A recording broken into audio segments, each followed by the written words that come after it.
Lambert 先恭祝你今日嘅 concert 成功。咁講翻同 Lambert 讀書嗰陣時嘅嘢，你哋知道 Lambert 係橋王，當然佢讀書嗰陣時已經係好多鬼主意㗎啦。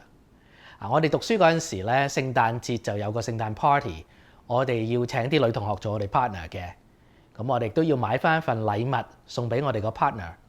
咁而大部分男仔我哋梗係買公仔啊、飾物啊咁去送俾我哋個 partner 啦。但係阿 Lambert 咧，佢有一次傾偈嘅時候咧，咁佢就話：不如買個電飯煲。點解咧？佢話揾佢做煮飯婆啊嘛。咁在座嘅咁多個女士們，今晚有冇邊個想收到 Lambert 送嘅飯煲咧？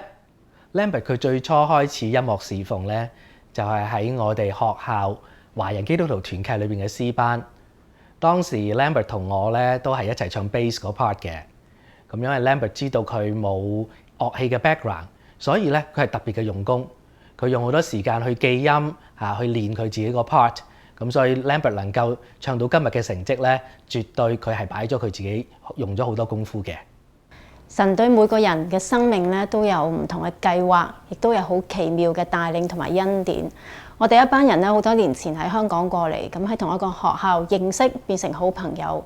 跟住我哋各散東西，但我估唔到咁多年之後咧，我有機會今晚喺 Lambert 嘅演唱會裏面欣賞佢嘅演出。每個人都會有理想，但係咧唔係每個人都會有呢個機會或者呢份嘅堅持咧去完成自己嘅理想。我好開心咧，今晚喺 Lambert 身上見到佢點樣去實現佢自己呢個嘅理想。今晚個音樂會咧，其實好似係 Lambert 音樂歷程上面一個嘅 high note， 但其實我知道背後咧佢都經過好多高山低谷、失意、得意、迷失、掙扎。但係咧，佢始終都冇放棄過佢對音樂呢份嘅熱誠同埋堅持，而呢一個嘅音樂咧，就成為佢對好多人嘅祝福。我相信 Lambert 嘅音樂夢咧係仍然都未完嘅。每一次我哋見面聚舊咧，佢總係將佢嘅話題咧就會轉翻去佢嘅音樂，無論係新嘅方向啊、新嘅機會啊，或者一啲新嘅夢想。我諗咧佢唔知道其實佢呢份嘅熱誠咧係好有感染力，讓佢身邊嘅人咧都好感受到佢呢個嘅 passion。